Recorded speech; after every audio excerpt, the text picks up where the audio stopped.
au moins, vu qu'on a une référente, en fait, pour la prise en charge du VIH à l'hôpital de Pékin, c'est Dr Saro. Donc, j'ai eu à l'approcher pour connaître le protocole qu'on utilise actuellement, qui est d'actualité, pour la prise en charge du VIH chez l'enfant, pour le dépistage et le protocole. Donc, je vais partager ça avec vous rapidement, mais il faudra vous rapprocher également du pavillon des médecins qui prennent en charge le VIH chez l'enfant au pavillon des mères, parce que c'est là-bas la structure de polarisation principale. Donc, pour le dépistage, bon, c'est un protocole qui a été mis en place récemment en septembre 2021. Donc, vous, ce sont les données de 2019 que vous avez données. Donc, il faut savoir qu'il y a eu des changements entre-temps. Ça, c'est celui de septembre 2021.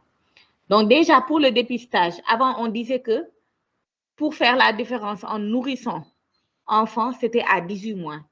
Maintenant, ça a été révisé, c'est à 14 mois. C'est 14 mois qui est l'âge limite, 14 mois, voire moins, qu'on utilise la PCR pour pouvoir déterminer le statut de l'enfant.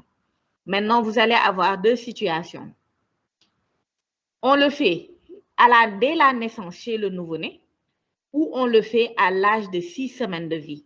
On fait la première PCR, soit à la naissance ou on attend qu'il ait 6 semaines de vie. Dans tous les cas, la chimioprophylaxie, vous allez la faire. Et vous allez débuter le traitement ARV également. Donc, vous piquez la première PCR. Si cette PCR revient négative, vous savez que il y a un risque de passage du virus dans le lait maternel.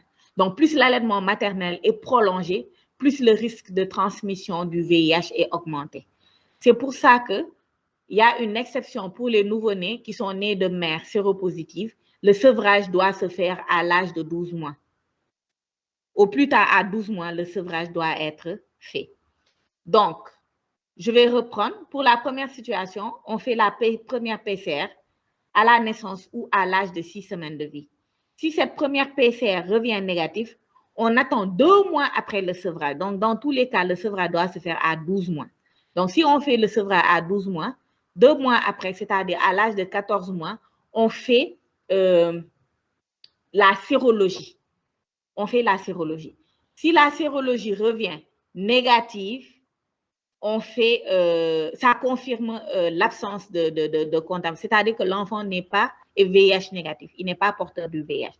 Par contre, si la première PCR revient positive, 1 mois plus tard après cette première PCR, ça dépend si on l'a fait à la naissance ou à 6 semaines de vie. Dans tous les cas, si la première PCR revient positive, 1 mois après, on fait la deuxième PCR. Si cette deuxième PCR revient positive encore, on considère que cet enfant est porteur du VIH et on le traite. Maintenant, si cette deuxième PCR revient négative, on va attendre le sevrage. Si on fait le sevrage à 12 mois, 2 mois après, on fait la sérologie. Si cette sérologie revient positive, ça confirme le diagnostic. Si ça revient négatif, ça exclut le diagnostic. Donc ça, ce sont les dernières recommandations de septembre 2021 pour le dépistage chez les nourrissons, donc avant l'âge de 14 mois. Dans tous les cas, après l'âge de 14 mois, c'est la sérologie qu'on fait. Voilà. Maintenant, pour les molécules qu'on utilise, c'est l'abacavir, la lamivudine, abacavir ou ABC, lamivudine ou 3-TC, l'AZT ou zidovudine, et les trois, ou zidovudine et le tenofovir. Et le dolutegravir. Maintenant, elle dit qu'il y a plusieurs combinaisons. En général, on utilise soit l'abacavir, la lamivudine et le lopiritonavir. Soit on utilise, en général, c'est cette association qu'on utilise. Abacavir, lamivudine et lopirito. Et en fonction du poids de l'enfant, on va donner soit du sirop ou bien des comprimés qui sont dispersibles. Maintenant, pour les enfants plus grands, on utilise la forme adulte, c'est-à-dire chez eux, c'est le tenofovir, la lamivudine et le dolutegravir qu'on utilise. Donc, eux, ils ont un autre protocole différent de ceux des autres enfants. Maintenant, on dit, quel que soit le protocole qu'on utilise, si c'est celui du nourrisson ou du grand enfant, lorsqu'il y a une contre-indication à l'utilisation de la zidovudine, cette contre-indication, c'est une anémie qui est inférieure à 8, on ne doit pas l'utiliser. Donc, la seule contre-indication pour ne pas utiliser la zidovudine, c'est lorsque l'enfant présente une anémie inférieure à 8 parce qu'il y a une toxicité hématologique qui est marquée. Mais les dernières molécules qu'on utilise, c'est l'abacavir, la lamivudine, la zidovudine, le lopinavir, ritonavir et le tenofovir de lutegravir.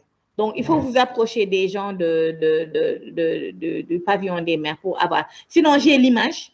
Elle me l'a envoyé par le protocole. Elle me l'a envoyé par WhatsApp. Je vais le partager avec vous dans tous les cas. Mais il faut connaître les dernières recommandations de septembre 2021 et vous l'insérer dans le cours pour que vos autres collègues puissent en bénéficier. Ça, c'était juste les apports par rapport au cours.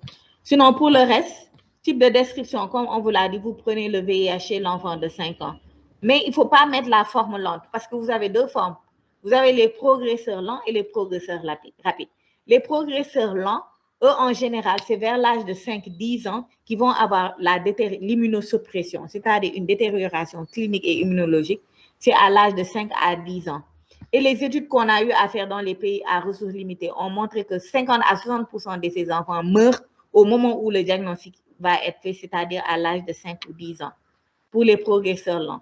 Par contre, pour les progresseurs rapides, eux, avant l'âge de 1 an même, ils vont avoir une dégradation rapide de leur état clinique avec stade de maladie et une dépression immunologique qui est sévère avec des stades avancés, présence d'infections opportunistes classées stade de sida. Et la plupart de ces enfants-là, 45 à 53% vont mourir à l'âge de 2 ans ou à l'âge d'1 an. Donc, le progresseur rapide et lent, ça, vous pouvez faire une parenthèse lorsque vous allez faire le type de description. Mais ne prenez pas comme type de description les progresseurs lents, parce que les deux formes sont retrouvées ici dans le monde, au Sénégal aussi également. Sinon, pour le reste, il n'y a pas beaucoup d'apports. Donc, c'était plus les dernières recommandations concernant le dépistage et concernant les nouvelles molécules qui sont utilisées. Vous avez vu que je n'ai pas parlé d'efavirenz ni de nevirapine parce qu'ils ne sont plus utilisés dans le dernier protocole de septembre 2021. Donc, il faut tout faire pour vous procurer ces protocoles, l'avoir avec vous, parce qu'au cas où vous allez en stage rural, vous pouvez faire le diagnostic chez certains enfants et le temps qu'ils puissent avoir un suivi à Dakar, parfois ils ne peuvent pas se déplacer, vous allez devoir leur donner les molécules. Les molécules sont disponibles dans toutes les structures de santé au niveau régional. Donc, c'est à vous de connaître le protocole et de pouvoir faire l'administration, sauf si vous avez un infirmier référent qui est dédié à la prise en charge des malades vivant avec le VIH. Mais dans tous les cas, en tant que médecin, il faut que vous ayez, vous, les connaissances nécessaires pour pouvoir faire leur prise en charge. Donc, c'est ça, mettre les derniers protocoles, les statistiques épidémiologiques pour le Sénégal, c'est-à-dire les dernières statistiques épidémiologiques concernant le statut des enfants vivant avec le VIH ici. Et vous me remettez le cours, je vais voir si vous avez respecté, en fait, ces éléments qu'on vous a demandé d'ajouter dans le cours avant de valider. Donc, pour ceux qui doivent présenter sur la tuberculose,